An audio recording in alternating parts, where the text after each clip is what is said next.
Namaskar and welcome to News Connect, and let's begin with the headlines.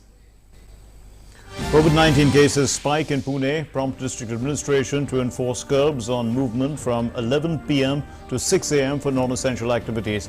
Schools, colleges and private coaching classes to remain closed till the 28th of this month. Hotels and restaurants to shut their establishments by 11 p.m. every day.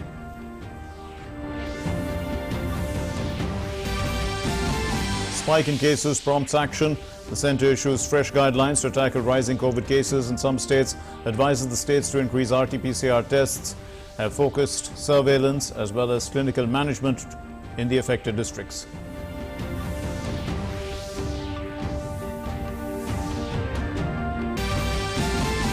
The BJP holds a high-level meeting of office bearers. Prime Minister Narendra Modi attends the inaugural session. The meeting focuses on new farm laws and upcoming assembly polls in 5 states.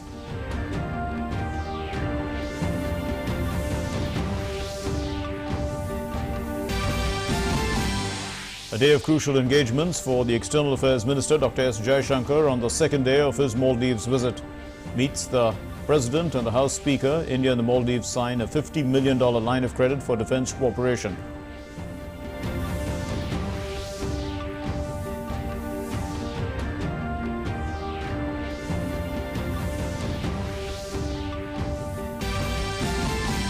Ongoing protests in Myanmar take a violent turn as 2 protesters die in police firing on Saturday, taking the total number of protesters killed in Myanmar to 3. The protesters take to the streets at many places across the country, with various sections of society demanding an end to military rule.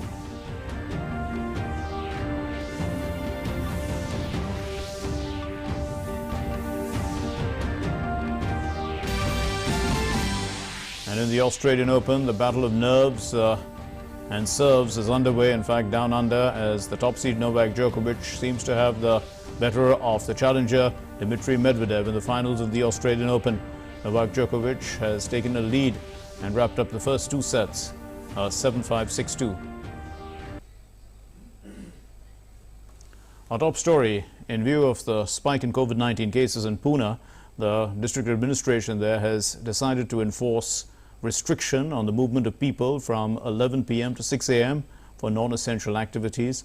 Schools, colleges and private coaching classes will remain closed till the 28th of February, while hotels and restaurants will have to shut their establishments by 11 p.m. every day. On Saturday, there were 998 new cases of coronavirus and 9 deaths reported in Pune division due to COVID-19 infection, and the creation of microcontainment zones, resetting up of COVID-19 care centers, also the increased contact tracing and testing, and strict implementation of norms for weddings are some of the steps which will be taken to stem the spread of the viral infection. The decision to bring back some of the restrictions was taken at a meeting chaired by the Maharashtra Deputy Chief Minister Ajit Pawar. As a precautionary measure, schools and colleges in the district will remain closed till the 28th of February. Private coaching and classes where physical interaction is done will also remain closed till the 28th of February, he informed.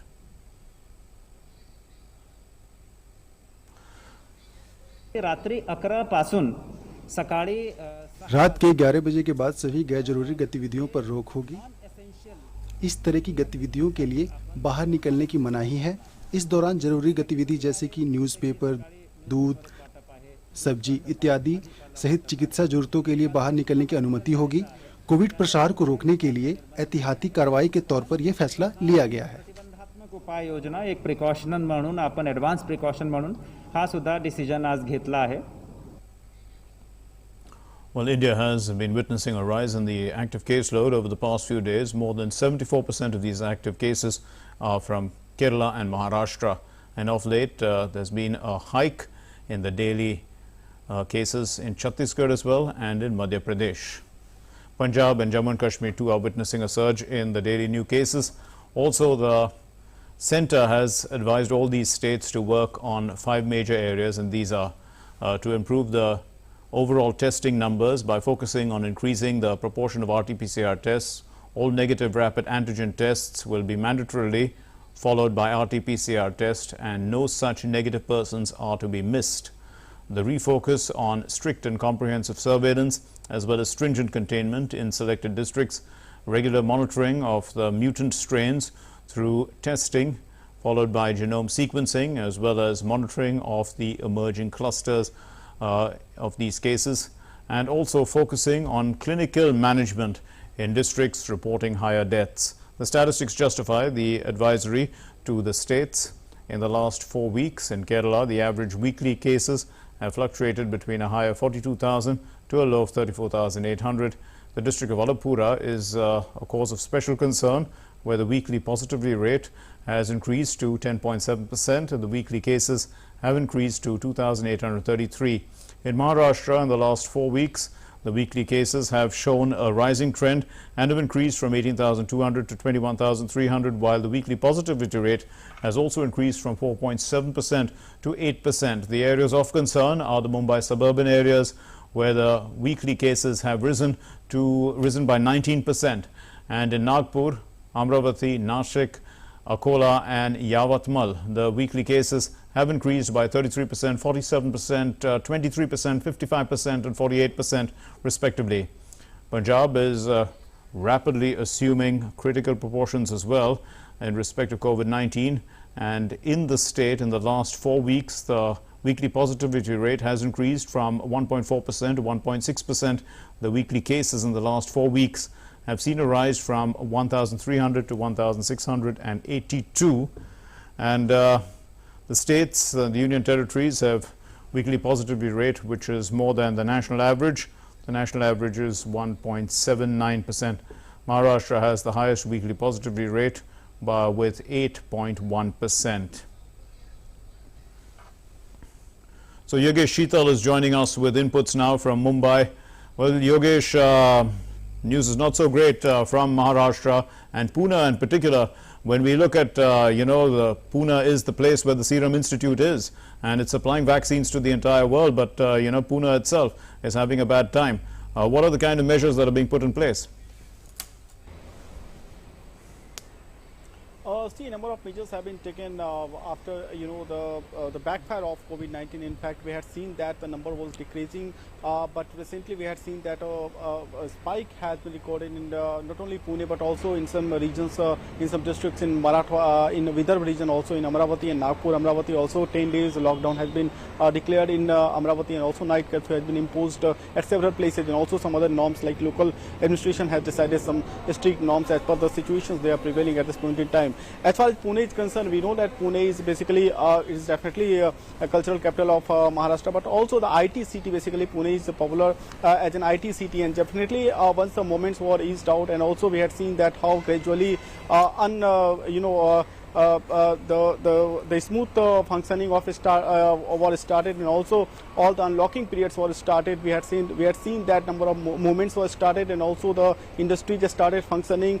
Gatherings were also started. So number of things when the entire lifestyle getting back to track. So that basically created some sort of negligence on the part of people. We had seen that earlier people were strictly following the norms, but recently when also Mumbai locals were started, all the locals are now on track, and all the restrictions that were imposed earlier in the view of COVID-19, that restrictions one by one the restrictions were installed, and that's the reason that there was in fact an impression in the mind of people that COVID threat has been lowered. But yes, the fact is the way the number is increasing in the city of Mumbai and also the other parts of Maharashtra, which basically yes, shows that the threat is still there, the concern is still there. There's no doubt that we have vaccine, we are exporting, we are sharing yes, vaccine with our country, our neighbor country, and also the other country as well. But at the time, the threat is still there, and we must observe all the norms, basically like frequently hand washing, using mask that in my hand at this point in time, and also all the norms that have been laid down. So government, especially Maharashtra government as well as civic bodies, are now effectively and very strictly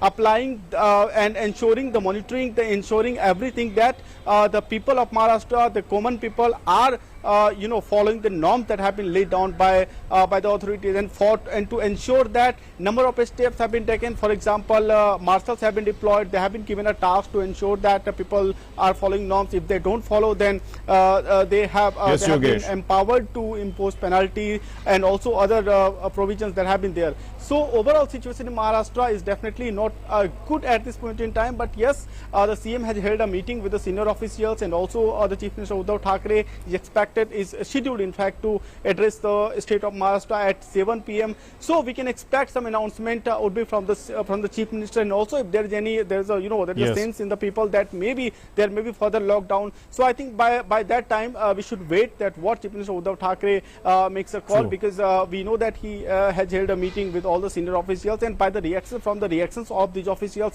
the further call would be taken. Yeah, indeed. But we've already been through this once before, so people are familiar with the procedures, and they should definitely get back into into the groove as far as these procedures are concerned. But the question that comes to mind is that vaccination drive is already on in the country, and currently we are at the first stage, and people are interested in moving fast to the next stage, because we don't want to face a second wave across the country, and the quickest way to end that is to speed up the vaccination drive. Is there a pressure on the Maharashtra government to move faster on vaccination? I think it is, we cannot say that the onus is on that part and onus is not on that part, because in COVID-like situation, especially talking precisely about Mumbai, then we know there are some areas which are highly congested area. We know that the lifestyle of Mumbai, basically majority of people, they have been migrated from different states, and they have come to Mumbai for employment. So a number of things are involved, and that is the reason why unlocking was started, and why when there was huge stress on the exchequer, so government has decided to release open everything one by one. As far as vaccination part is concerned, we know that vaccinations are underway, but at this point in time, the way the things are going, we know that there is a positivity in the environment from the center. We know that how the government from the center has very smartly handled the things. We know that there are some areas which are monitorably observed. The center, the teams from Delhi, they have visited different states, especially those areas which were covered by red zones. So definitely these steps has given a sense in the people that there is no mass threat, and the government is quite enough to take everything. And since the vaccinations are now available, then the vaccines are available, so they a sense of negligence, we can say, a sense of apathy, you can say, we can observe in the people. But yes, the way things are resurfacing, that is a cause of concern in fact, and that is why the government and the authorities are working to ensure that things don't go in that way that it was a few months back. Okay, we leave it there. Thank you very much, Yogesh Sheetal, for those inputs. Moving on then to our next story, which is about vaccination. Today is the 36th day of the vaccination drive, and 4,32,931 vaccine doses have been administered as of today. That's on today, and out of which 2,56,488 beneficiaries were vaccinated across 8,575 sessions for the first dose, and 1,76,443 received the second dose of vaccination. 60.04% of those have received the second dose, and these are concentrated in 7 states. Karnataka alone accounts for 11.81% of doses. Moving on to our next story, Prime Minister Narendra Modi addressed a meeting of the BJP national office bearers at the NDMC Convention Centre in New Delhi. The party office bearers warmly welcomed the Prime Minister. The meeting is being held to take stock of the party's prospects and resources ahead of the upcoming polls in Tamil Nadu and in Kerala, as well as in Puducherry and Assam and West Bengal. Discussions are also on the agri laws, as well as Atmanirbhar Bharat, which is high on the agenda of this meeting.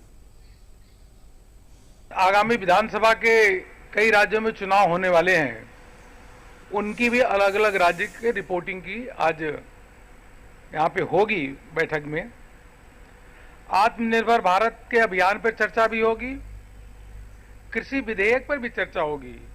उसी के साथ साथ प्रदेशों द्वारा भी reporting, अभी अलग अलग प्रदेश रिपोर्ट करेंगे, अपना वृत्त निवेदन करेंगे, जैसे हम बैठक में रखते हैं। उसके साथ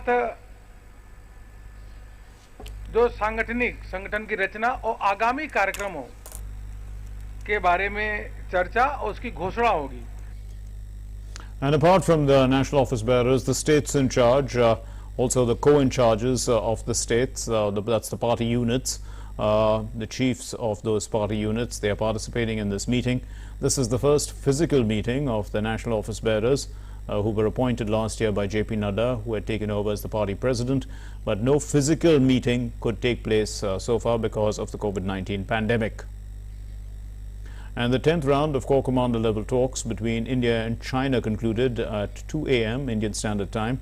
And the 16-hour-long talks were held on the Chinese side of the LAC, the line of actual control, in Moldo.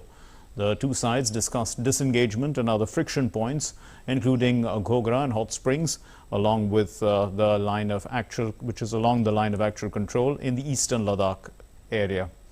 So earlier this week, the Indian Army had shared visuals of the structures built by the Chinese troops being dismantled, and also the heavy armored vehicles and tanks moving back from the north as well as the south banks of Pangong Tso Lake in eastern Ladakh.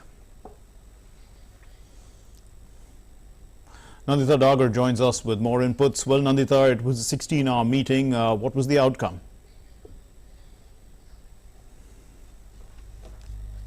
We are learning from our sources is that they are using two words. They said constructive and hopeful.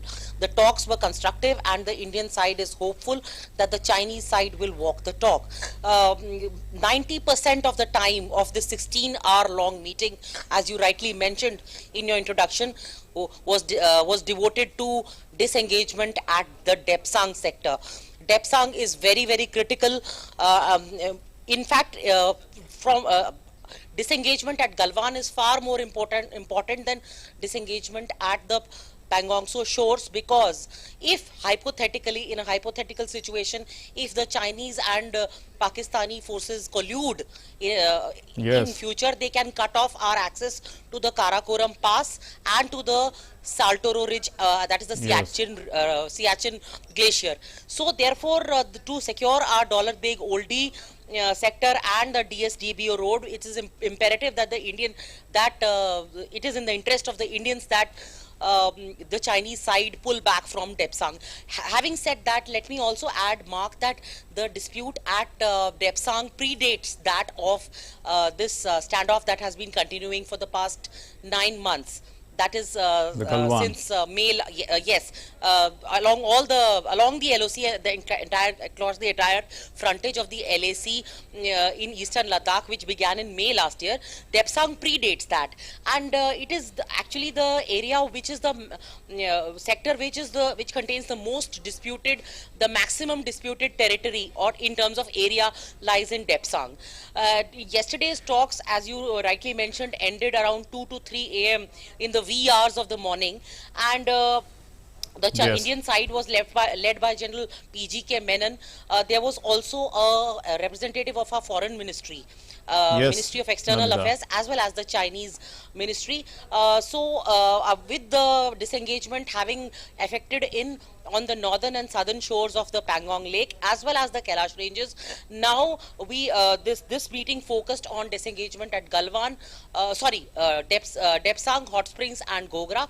Also, the Indian side wants the Chinese to speed up their pace even more than what happened in the first phase of disengagement. Okay, so that sounds very positive, but you did mention the concern about the possibilities of collusion between China and Pakistan on some of these areas. How serious is that concern, and to what extent are our forces in a position, because we are talking about disengagement and de-escalation will follow if that is the case, but we have to be alert to, so we have obviously fortified our strengths in these areas, and to what extent with this threat in mind are we positioned? Mark, yes, you're right. Actually, the Chinese have been forced to play ball only because of the Indians when they realized that the Indians mean business. And that's what happened. That's happened when the Indian Army occupied the heights on our own side of the LAC, on the Kailash ranges. For example, the Mukhpari, Rezangla, Richinla, Gurung Hill, these heights, when we occupied them, the Chinese came on the back foot, and it took them by surprise. That's when they actually invited the Indians, because you would remember that before 28th and 29th of 29th and 30th of August, 5 rounds of talks had taken place, military talks had taken place, and they had hit a stalemate. They were completely, they were not making any headway at all. But as soon as India occupied those Kailash ranges heights, the Chinese realized that India is not going to budge, and then they were expecting that India will blink first, it will not stay put, probably through the winter months. But the speed of India's mobilization, the rapid mobilization in equal measure, that, and then they realized that they have actually not got any strategic, this was a strategic miscalculation on their part, from which it was very difficult for them to save face, and that is why this disengagement is actually a sort of a face saver for them. We leave it there. Thank you very much, Nandita Dagar, for those inputs, joining us from the newsroom. Moving on to our next story then. The External Affairs Minister Dr. S. Jaishankar is in the Maldives on a 2-day bilateral visit. Earlier today, India signed some crucial deals that have further strengthened the strategic and the cultural ties with this Indian Ocean country. The EAM, Jaishankar, also informed about the interactions in a series of tweets. He met President Ibrahim Mohammed Saleh and thanked him for receiving him. He also conveyed Prime Minister's greetings and reiterated India's fullest commitment as comprehensive development partners during COVID and beyond. Dr. S. Jaishankar also tweeted about the signing of a $50 million defense LOC agreement with the Maldives. It will facilitate capability building in the maritime domain. And India also signed the UTF Harbour Project Agreement. It will strengthen Maldivian Coast Guard capability and facilitate the HADR efforts, regional HADR efforts. And EAM also had useful exchange on defense cooperation with his counterpart. He assured that India will always be a reliable security partner for the Maldives. This is the second visit of the External Affairs Minister Dr. S. Jaishankar to the Maldives. In his capacity as the External Affairs Minister, he last visited the Maldives to take part in the Indian Ocean Conference held in September of 2019.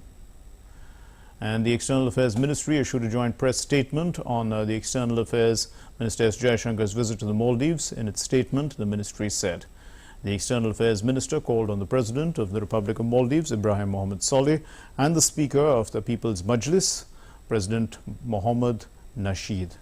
He also held meetings with Ministers of Foreign Affairs, Defense, Finance, Economic Development, Sports and National Planning, Housing and Infrastructure. The Minister of Foreign Affairs of Maldives, Abdullah Shahid, and the EAM, S. Jaishankar, met on the 20th of February 2021.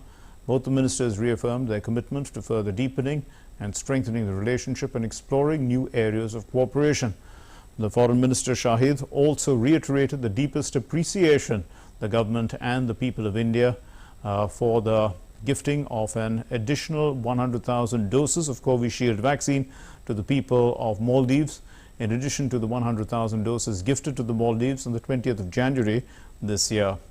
The Minister Shahid appreciated the establishment of the air travel bubble, which enabled the travel of Maldivians to India for medical treatment despite Indian borders being closed. Maldives noted that the development of the Hani Madhu Airport and the Addu Gan Airport, they are being financed under the $800 million line of credit, and it will contribute towards strengthening connectivity and facilitate more visitors to the Maldives. The Foreign Minister Shahid noted the key role that India is playing in the socio-economic development of the Maldives. The ministers also discussed the importance of an effective multilateral system as a key factor in tackling global challenges, and agreed on the need to pursue reform of the main UN bodies, including the General Assembly and the UN Security Council. The Maldives reiterated its support for India's candidature for permanent membership of an expanded and reformed UN Security Council. India reiterated its support for the Maldives' candidature for the presidency of the 76th session of the General Assembly. And the ministers agreed on the importance of maintaining peace and security in the Indian Ocean region.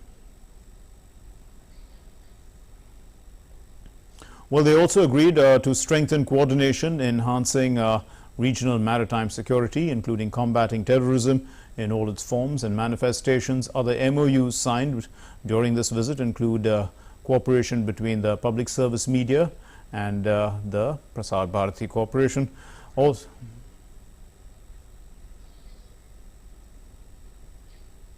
and we have with us, joining us is Amritpal Singh, who is joining us live now with more inputs on this story.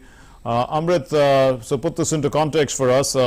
A lot that is being achieved, but we need to understand also that given COVID, and this is a country, Maldives, which has been surviving largely on tourism, and it has been obviously hit because tourist traffic has not come in for the last several years, I mean a year at least, so it must be pretty badly off. How would you put that into context, this visit and what is on the table?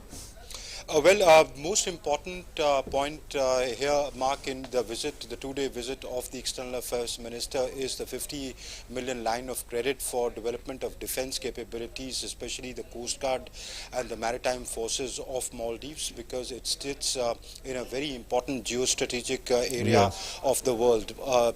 Very important sea lanes pass through that.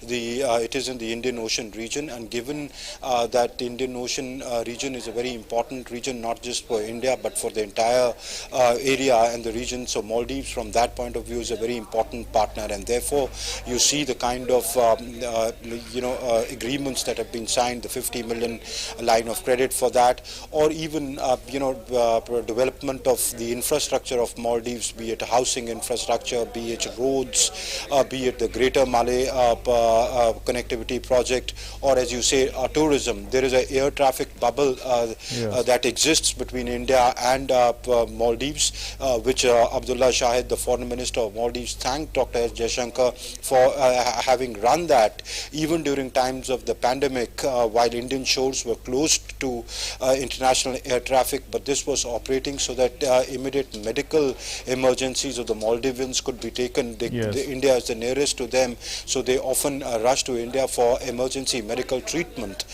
Tourism, of course, took a great hit, but as the situation of COVID improves, people start traveling. There are about 45 flights that operate between India and the Maldives. There are flights that operate to 7 different destinations, direct flights that operate to 7 different destinations in India. So that air traffic bubble is in place, and both sides spoke about that. They discussed it this time, saying that as things progress, this would take up. And in fact, when Dr. Jaishankar yesterday at the speech said that when I touched at the blue waters, it was a sight, and that's why the whole Hollywood loves to come here with their camera crew. And he made light of saying that today I haven't come with a camera crew, but I've come with 1 lakh vaccines. So Operation Vaccine Maitri, they received yesterday. Dr. Jaishankar gave 1 lakh additional doses to Maldives. So the whole gamut of the entire gamut of the relationship was discussed during this 2-day visit. Yeah, it's certainly significant when we look at the context of a country which is badly hit by concerns of tourism, as I said earlier, but also because of the effects of climate change, that the future of this country is also pretty jeopardized by the concerns of climate change. And the government of India is putting out a lot of money for infrastructure in this country, and also sports infrastructure. This is largely to try and boost the economy when it looks at the larger interests. When we look at the overall contribution and the long relationship that India has had with the Maldives, put this into context for in the regional space. You did also mention about the Indian Ocean region, but also in terms of the affinities of the people of the two countries. Yes, people-to-people contact remain the backbone of this relationship, and the two sides did talk about that. They talked about, how their fastest runner was trained in India. There are historical, cultural ties between the people of Maldives and India, and they continue till date.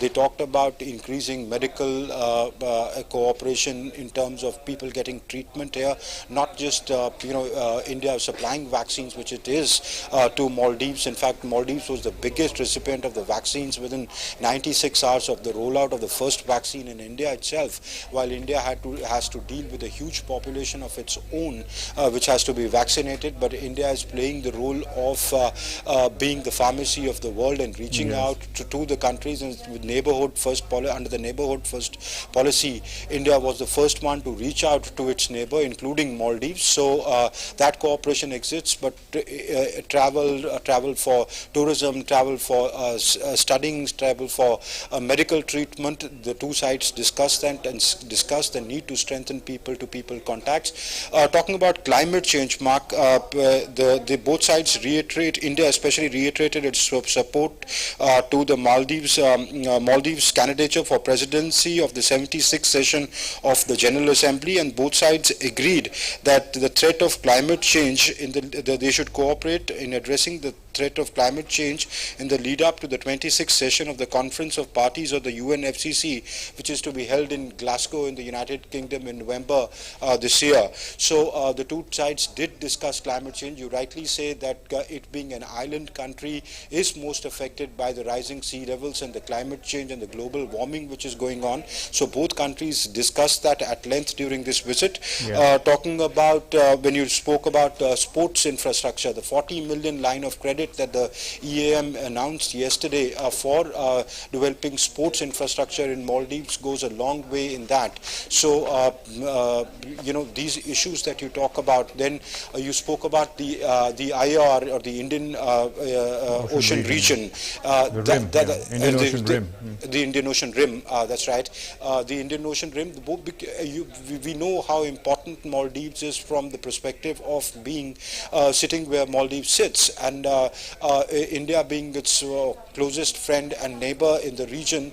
The issue was discussed at length, and this 50 million line of credit for the development of its defense forces and defense projects is primarily aimed at that, strengthening the Coast Guard, strengthening the maritime security, giving assistance, but in terms of providing them training, and also the Indian Coast Guard and Indian Navy's constant cooperation with the Maldives and giving them assistance was discussed at length. Mark? Thanks very much, Amritpal, for those inputs. Moving on then to our next story. In a joint operation on the 20th of February 2021, the Indian Navy divers were winched by Indian Air Force Advanced Light Helicopter at a height of 14,000 feet. This is above mean sea level, to measure the depth of a glacial lake which had formed 5 kilometers upstream of Tapovan. The scientists will use this critical data to determine the pressure on the mud wall of the dam.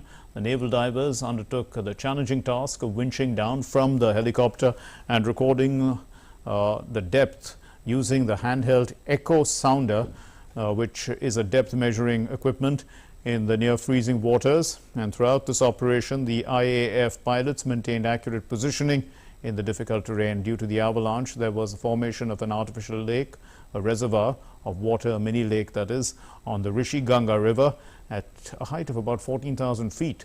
And the water catchment not being natural, the administration is concerned. It's urgently needing to assess the condition of this catchment by measuring the depth of water, and with no road access and time critical, the diving team was quickly mobilized on board the IAF ALH.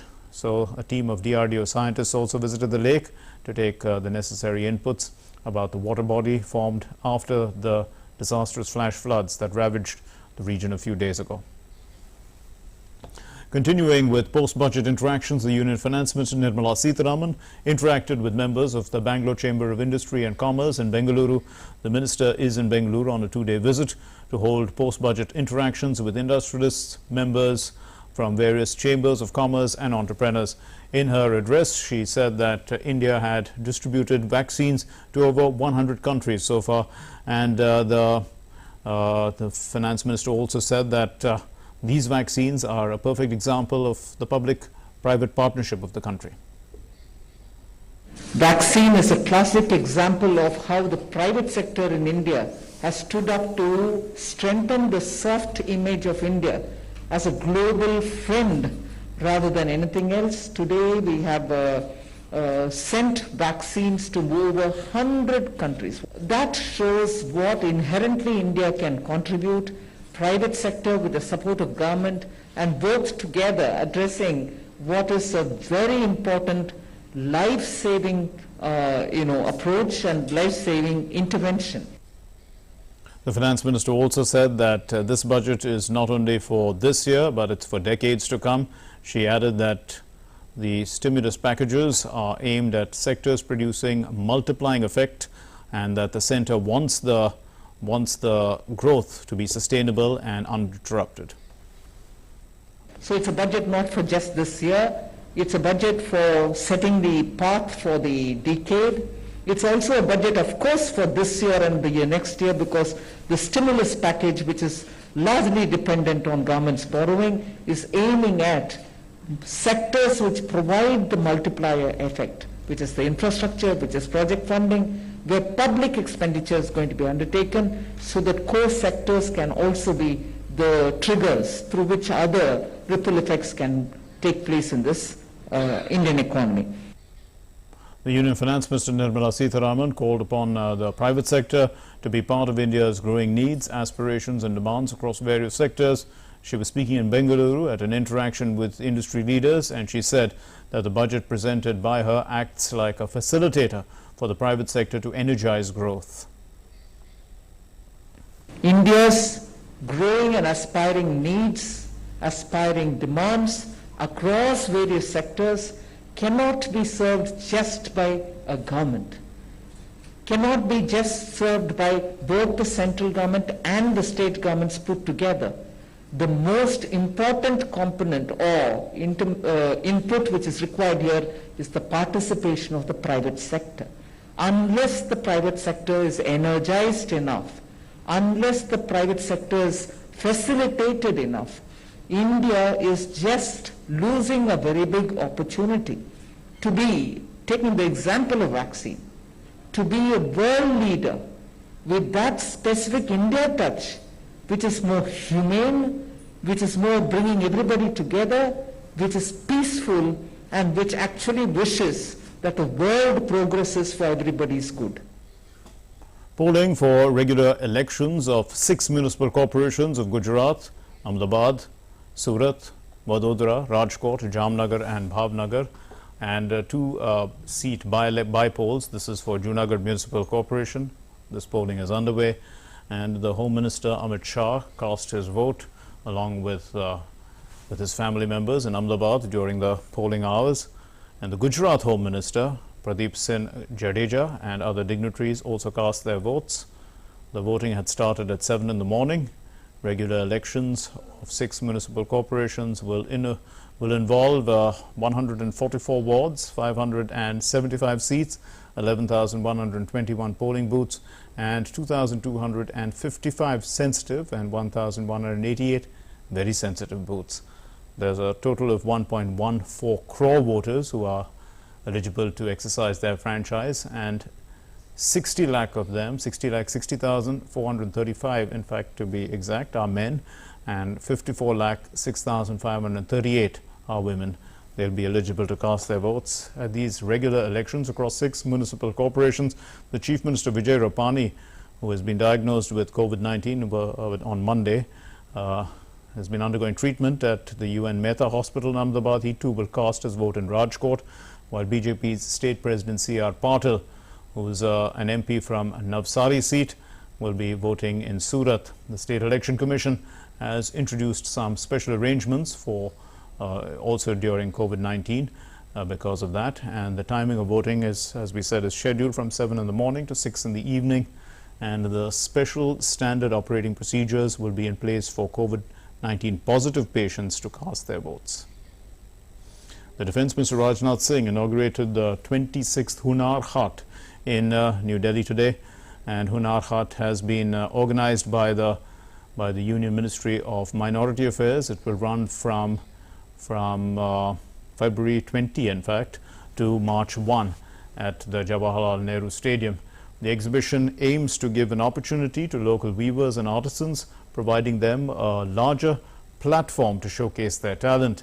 The Defence Minister applauded the artisans and declared them as masters of their art. कला, प्रतिभा, क्षमता केवल बड़ी-बड़ी अट्टालिकाओं में नहीं रहती है, बल्कि कला, प्रतिभा और क्षमता गांव, गली और गलियारों में भी कला, प्रतिभा, क्षमता रहती है। मैं कह सकता हूं जिस प्रकार के आइटम्स देखने को मिले हैं, सचमुच वो बनाने वाले लोग इस प्रकार के हस्तकला, इस प्रकार के क्राफ्ट, हस्तशिल्प, वो सचमुच वह उस्ताद हैं। और इस प्रकार की कलाओं के जो उस्ताद हैं, मैं इन कलाओं का ही उन्हें उस्ताद नहीं मानता हूं, बल्कि सचमुच अपनी किस्मत का भी उन्हें उस्ताद मैं मानता हूं। The Defence Minister also said that so far 80,000 crore rupees are being spent every year on village and cottage industries. The government aims to increase this to 5 lakh crore rupees in 2 to 3 years' time. इनकी बहुत ही महत्वपूर्ण भूमिका है, देश की economy में भी है, कंट्रीब्यूट ये कर सकते हैं, जीडीपी में कंट्रीब्यूट कर सकते हैं। हमारी सरकार ने उस पर अब विशेष तवज्जो दी है, हम इसका विकास करना चाहते हैं। अभी तक विलेज इंडस्ट्रीज का पर ईयर का जो टर्नओवर है अप्रॉक्सीमेटली 80,000 करोड़ है, 80,000 करोड़ है। हमारी सरकार ने लक्ष्य निर्धारित किया है कि 2-3 वर्षों के अंदर ही हमको इसे 5 लाख करोड़ रुपए तक का टर्नओवर के लक्ष्य को हमको हासिल करना। माने हमारे प्रधानमंत्री ने भी इस ओर इतना ध्यान दिया है। So here's an update on COVID-19 from across the world. More than 11 crore 16 lakh coronavirus cases have been reported worldwide. The global death toll due to COVID has crossed 24 lakhs. It stands at 24 lakh 72,298. Over 8 crore 68 lakh people have recovered from the virus. The US is the worst hit country, remaining the worst for a long time now. And the pandemic from there has reported over 2 crore 87 lakh cases of the virus in the United States. The death toll there has surged past 5 lakh 9,000. Brazil follows the US in terms of death toll with 2 lakh 46,000 deaths.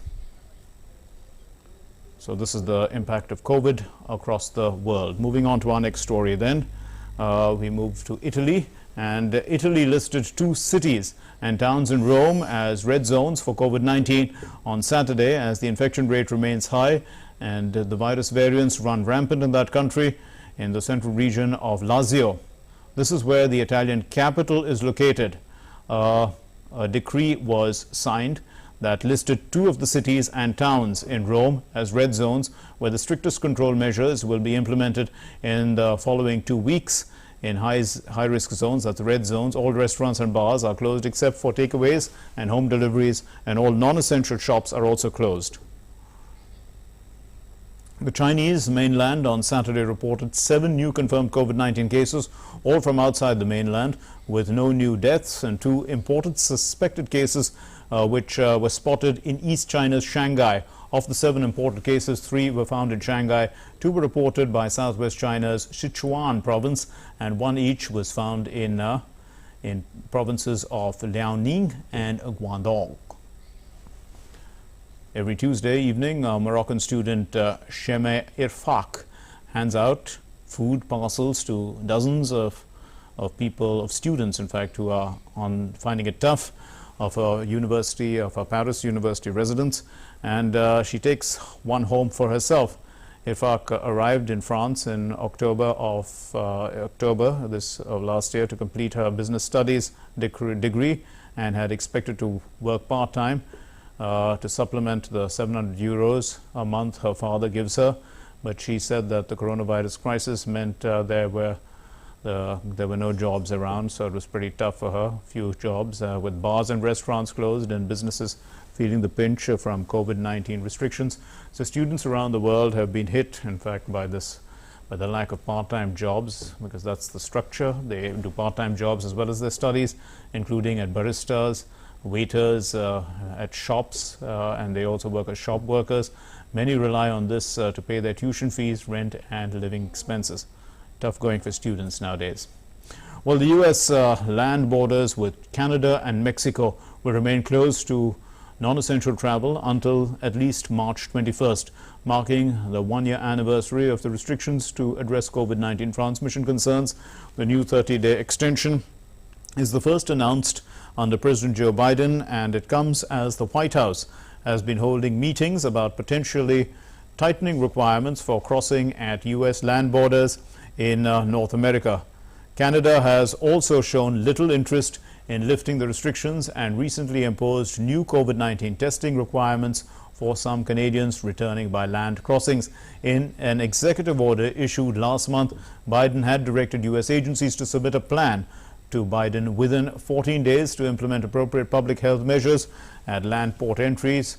And Biden also directed a similar review of sea travel and to implement appropriate public health measures at seaports. You're watching World Connect, and we're going to take a short break. Stay with us.